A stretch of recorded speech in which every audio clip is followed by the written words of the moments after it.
TOSI C, Colegio Leonard Euler. En esta oportunidad vamos a desarrollar nuevamente la clase de las señalizaciones virtuales llamado el Tahuantinsuyo. Voy a partir sobre el marco teórico.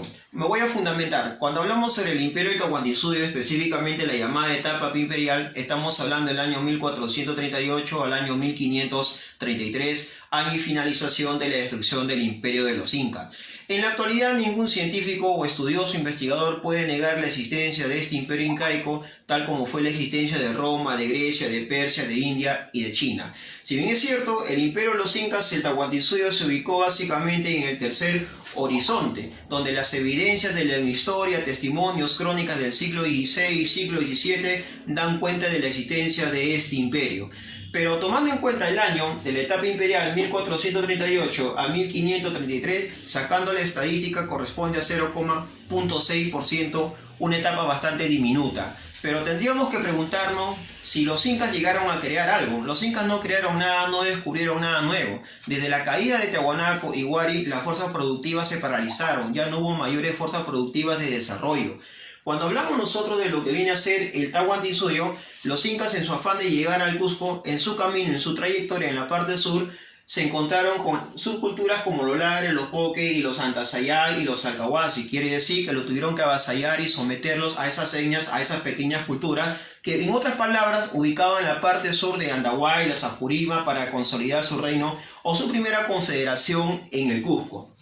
Cuando yo te hablo del imperio pan-andino, tercer horizonte, ten en cuenta que la primera síntesis es Chavín, la segunda síntesis es Huari y la tercera síntesis viene a ser justamente el Tahuantinsuyo. Ahora, cuando hablamos del escenario andino, al escenario andino se refiere al origen, desarrollo, apogeo, auge y decadencia hasta la destrucción y la llegada con Pizarro. Eso fue justamente la fundamentación analítica de lo que viene a ser el Tahuantinsuyo. Hace un momento te había manifestado que los incas no habían creado nada nuevo. Ellos no habían descubierto nada nuevo, sino que los antecedentes del Tahuantinsuyo obedecen a lo siguiente.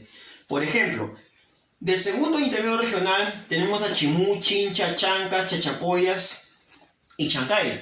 En otras palabras te quiero decir que este segundo intermedio eran sociedades o reinos que estaban en proceso de expansión. ¿Qué es lo que heredaron los incas, por ejemplo, del reino Chimú? La orfebrería. Pero ¿quién había tallado mejor la orfebrería? Sicán y Lambayeque, que eran antes que Chimú.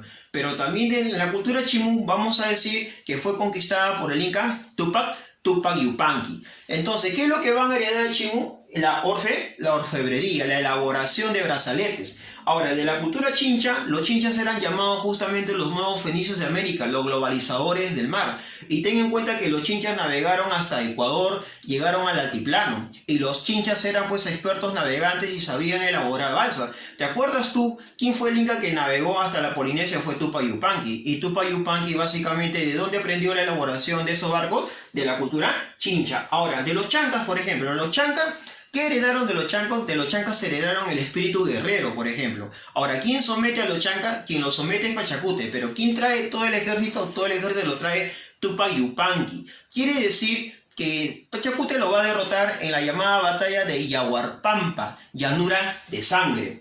De los Chachapoyas van justamente a heredar la arquitectura, los llamados pinchudos decorativos.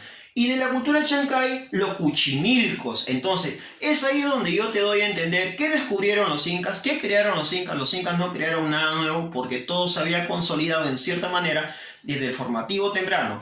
Chavín, el horizonte medio, Tiahuanaco, Huari y finalmente los intermedios regionales, ¿no? Ahora vamos directamente a la ubicación. El imperio Tahuantinsuyo se desarrolló justamente, dice, en América del Sur, la parte occidental de América del Sur, específicamente Cusco. Cosco, una de las dos denominaciones. Pero vamos a decir que el territorio del Tahuantinsuyo estaba dividido en suyo, Chinchay-suyo, Antisuyo, Collasuyo. Por ejemplo, el Chinchay-suyo comprende básicamente la parte norte del Perú, pero comprende también desde el Valle de Chincha hasta la parte de Quito, Ecuador. Toda esta zona norte eran de maestros orfebres y artesanos y en cerámica. En el Contisuyo se realizaban básicamente ceremonias, ritos rituales, era una zona de menor extensión. En cambio, en el Collasuyo es una zona de mayor extensión. En cambio, en el Antisuyo viene a ser una zona transandina donde se recogían frutas y frutales y otras hortalizas. Ahora, ¿quién creó los cuatro suyos? El creador de los cuatro suyos viene a ser justamente Pachacute, con la cual se consolida la llamada etapa imperial.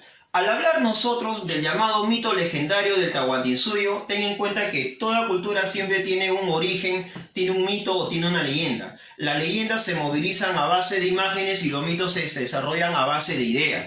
Cuando hablamos nosotros de la llamada leyenda, hablamos de la leyenda de Manco Cápac y Mama Ocllo. Y acuérdate tú que Manco Cápac y Mama Ocllo salen del llamado lago Titicaca, por lo tanto su origen, su pacarina, viene a ser justamente el lago Titicaca. Y eso está contemplado en la obra del Inca Garcilaso de la Vega, los llamados comentarios reales.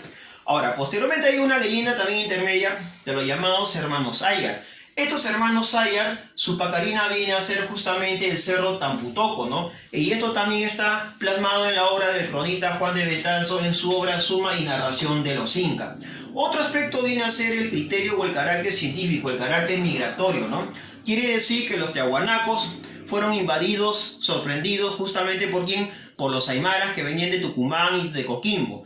Pero ¿por qué esta invasión de los aymaras? Probablemente por el lado de Tucumán y Coquimbo puede ser que ellos también hayan sido sometidos por otras culturas y en su afán de huir ellos sorprendieron a la cultura de Tiahuanaco.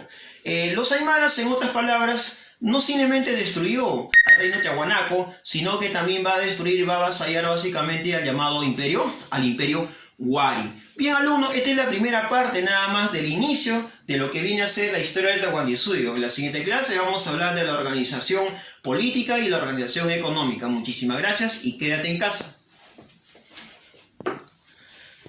¿Terminaste? Sí. ¿La aplastaste, no? No.